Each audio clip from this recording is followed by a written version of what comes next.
this video, you will learn how to create a chart using the MarketView ExcelTools add-in. Step number 1, put your cursor in the desired spot in your spreadsheet. Then click on your MarketView tab and click on Chart.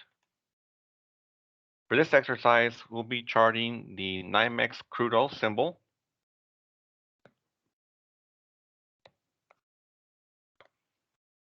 If you do not know your symbol by heart, you can also go to your symbol tree on the left-hand side and pick your symbol from there.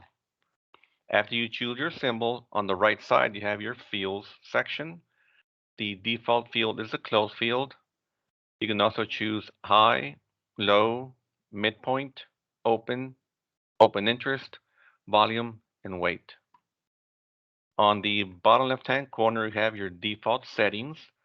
The system always defaults to a daily last 30 weekdays of pricing in your chart. However, you can also make modifications there as well.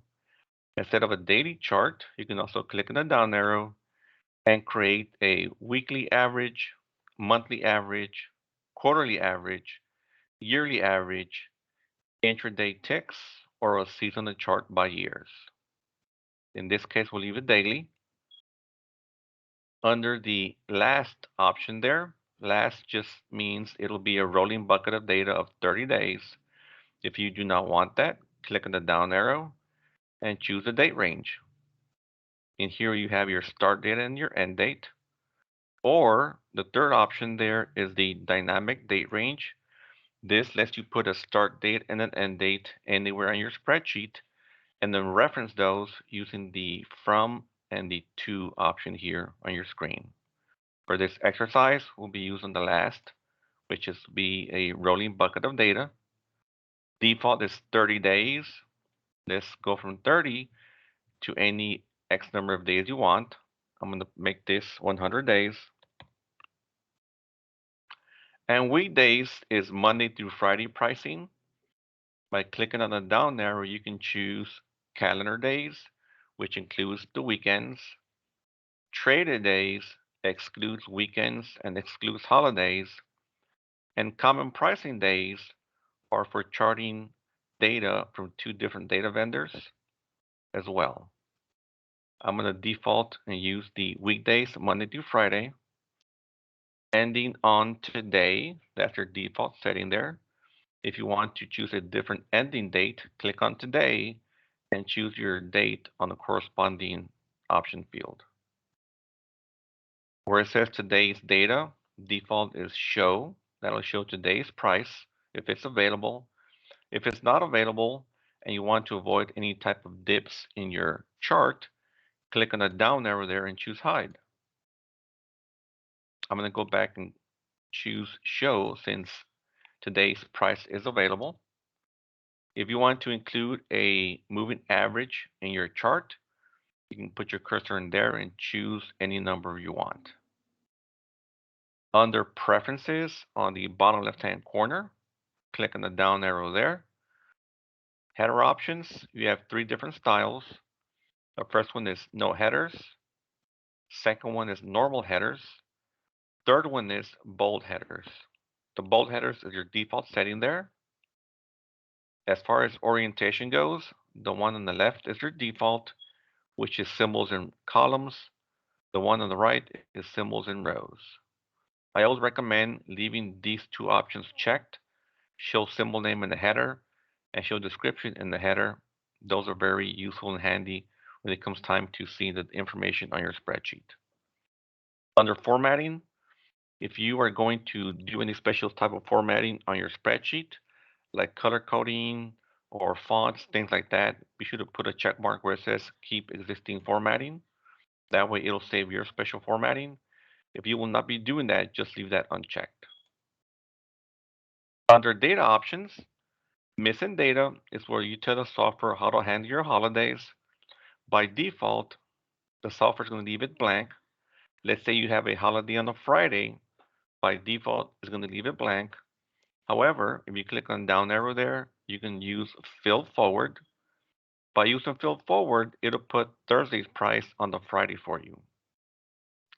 Fill forward projected uses the last price. It fills in the rest of the projected dates.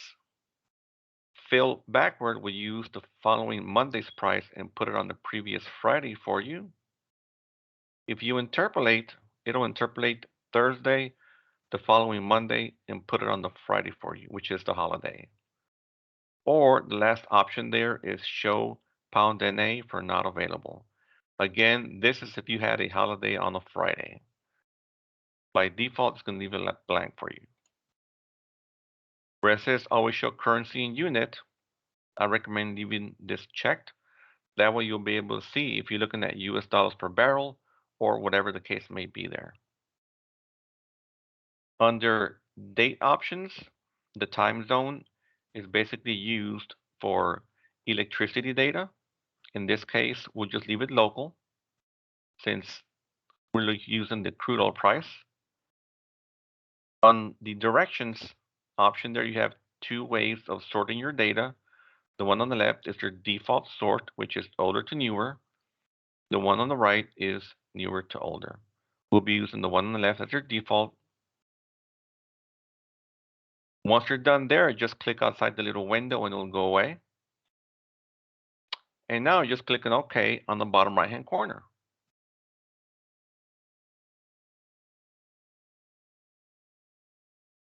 Up here on top, now we see our chart.